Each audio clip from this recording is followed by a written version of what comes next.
जाटों में एक गोत्र होता धोलिया, तेजाजी धोलिया, तेजाजी धोलिया। पहले वही बेसिक इंट्रोडक्शन मैं लिख रहा हूं, साथ में नोट डाउन कर लो। जन्म माघ शुक्ल चतुर्दशी, विक्रम संवत 1073 और ईस्वी निकालना हो तो 1130 ईस्वी, 1130 ईस्वी। खरनाल गांव, खरनाल गांव नागौर।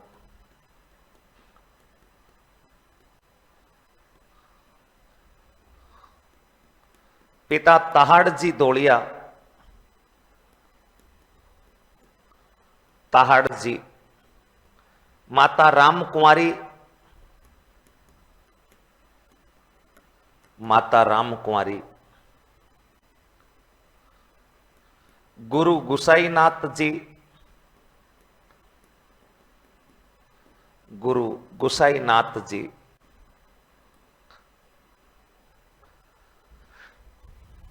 विवाह, तेजाजी का विवाह पेमल के साथ हुआ था, पेमल दे, डॉटर ऑफ रायचंद्र जी।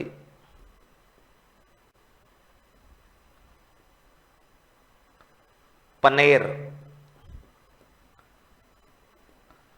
पनेर गांव, अजमेर निवासी। यानी तेजाजी का ससुराल अजमेर के निकट पनेर गांव था। तेजाजी की बहन राजल, जिनका विवाह अजमेर हो रखा था। तेजाजी की भाभी, भाभी का नाम भी याद रखना, तेजाजी की भाभी तो चलो मैंने आगे वैसे भी आएगा, रत्नी नाम था भाभी का, लिख लो फिर आगे क्या आएगा। भाभी रत्नी, रत्नी। तेजाजी शिव का अवतार माने जाते हैं, शिव का अवतार, तेजाजी शिव का अवतार। तेजाजी की जो सवारी है वो लीलण घोड़ी है, लीलण घोड़ी, या इसी को कहते देते हैं सिणगारी घोड़ी, सिणगारी घोड़ी, सिणगारी घोड़ी, सिणगारी घोड़ी।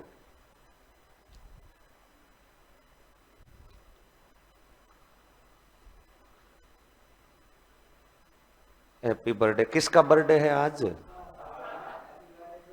मेरा? आज कौन सा बर्थडे आ गया? आज क्या है?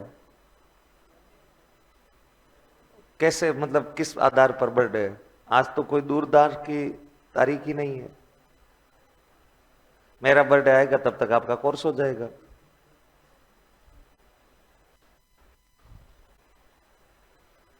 और मेरा बर्थडे और महाराणा प्रताप का बर्थडे एक ही महीने में आता है। वैसे भी महापुरुषों का बर्थडे मई में ही आता है। तो जन्म माघ शुक्ल चतुर्दशी, विक्रम संवत 1073,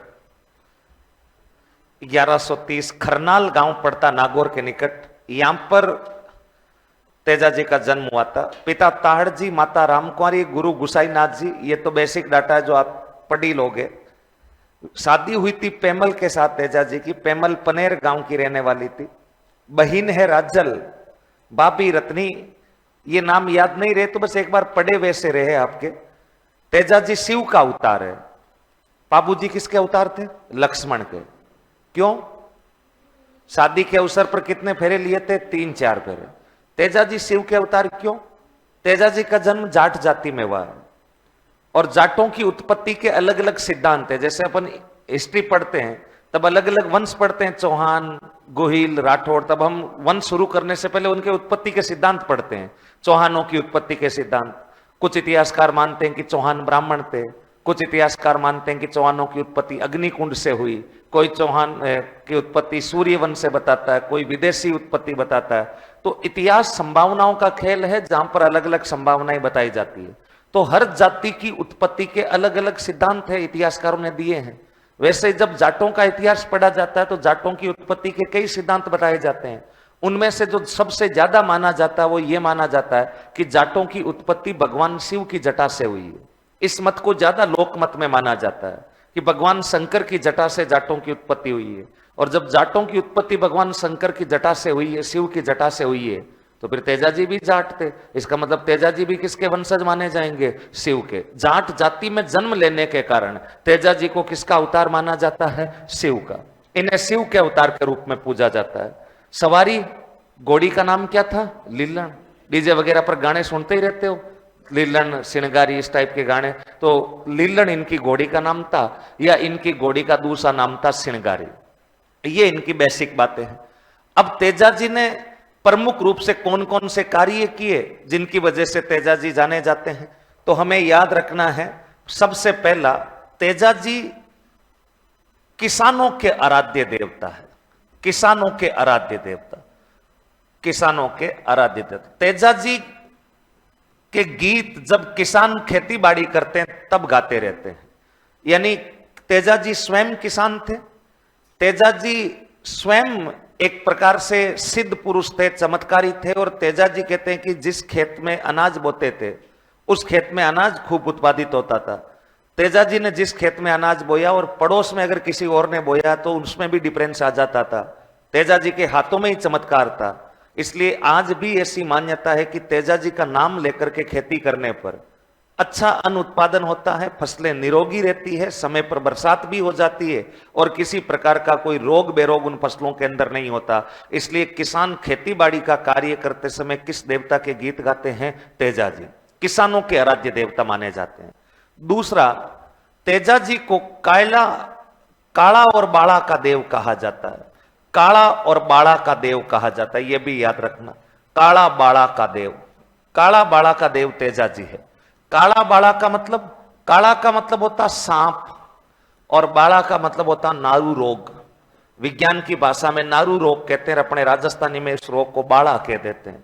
काला मतलब सांप। अगर किसी व्यक्ति को कोई जहरीला सांप खा जाए, क्या सांप खाने से रियली में व्यक्ति की मृत्यु हो सकती है? साधारणतया देखें, हम एक बार देवताओं के दृष्टि हटा करके व्यवहारिक जीवन में आए, तो क्या चलते फिरते आदमी को अगर कोई जहरीला सांप खा जाए तो आदमी की मृत्यु संभव है या आदमी बच सकता है? ज्यादा पॉसिबिलिटी जीवित रहने की या मरने की?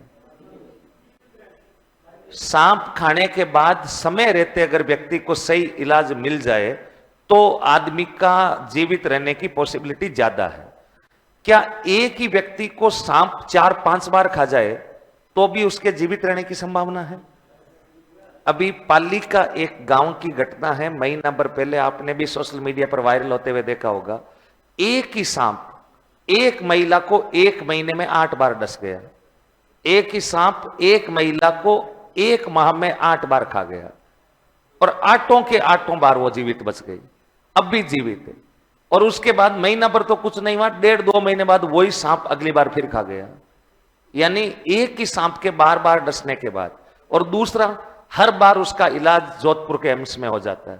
पहले उसको लोकल हॉस्पिटल लेके गए, वो महिला को जैसे ही होश आया डॉक्टरों ने कहा पाली ले जाओ। महिला खुद ही कह देती कि पाली नहीं, जोधपुर ले लो, एम्स में जाते ही 1 इंजेक्शन लगेगा, मैं ठीक हो जाऊंगी।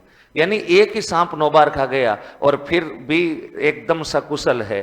तो डिपेंड करता सांप का प्रजाति कौन सी है, उसमें जहर कौन सा है। अपने नॉर्मली राजस्थान में काले सांप रहते हैं जो गोगा जी के रूप अपन मानते हैं, काला सांप, वो खाता है तब उसमें जहर बड़ा खतरनाक होता है। लेकिन वक्त रहते इलाज हो जाए तो कोई ऐसा कोई सीरियस मसला नहीं है। हालांकि कुछ लोगों की मृत्यु भी हुई है, लेकिन कई लोगों को सांप खाता उसका इलाज हो जाता है।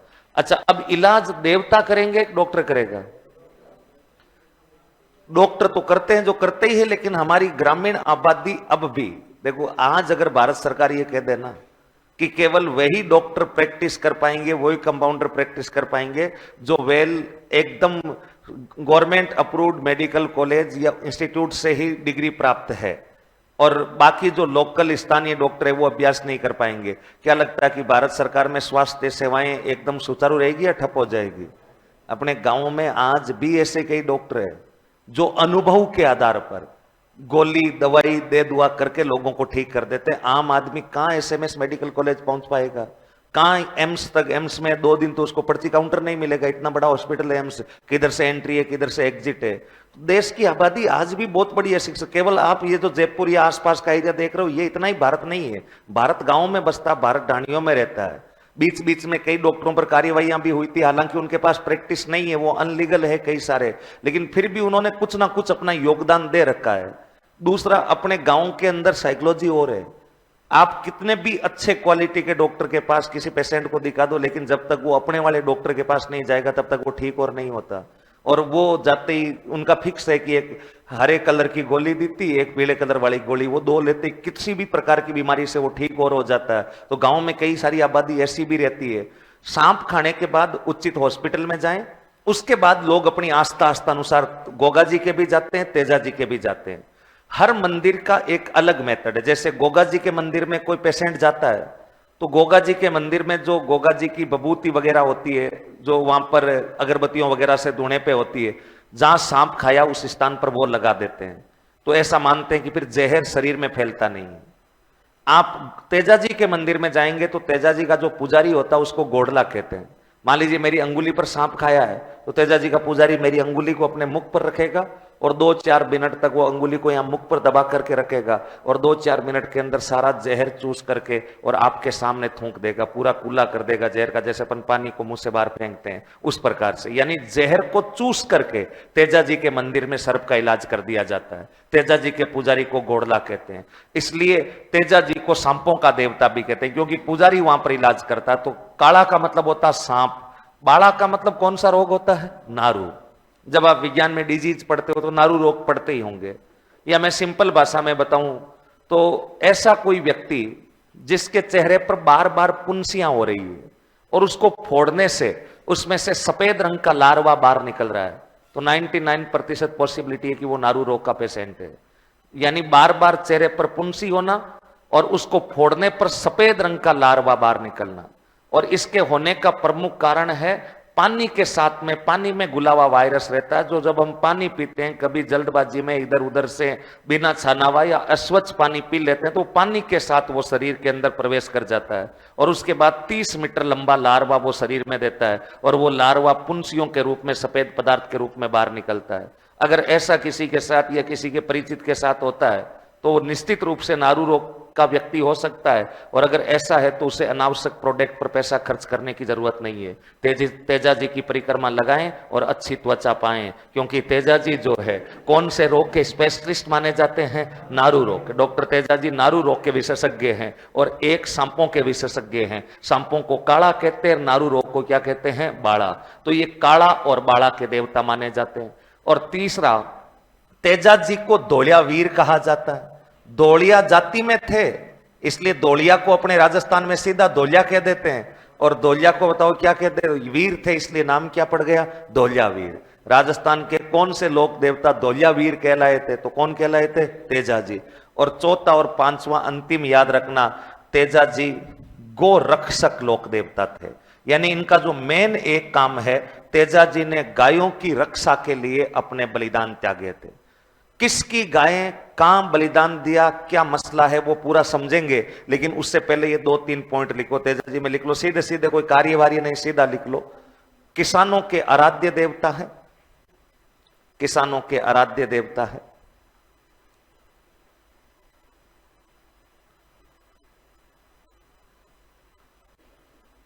किसानों के आराध्य देवता है।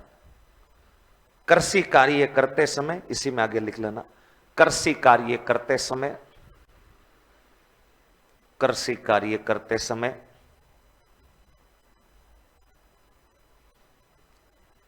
तेजा जी के गीत गाए जाते हैं। तेजा जी के गीत क्या कहलाते हैं? तेजा जी के गीत टेर। गीत नहीं पढ़ाए थे क्या? पढ़ा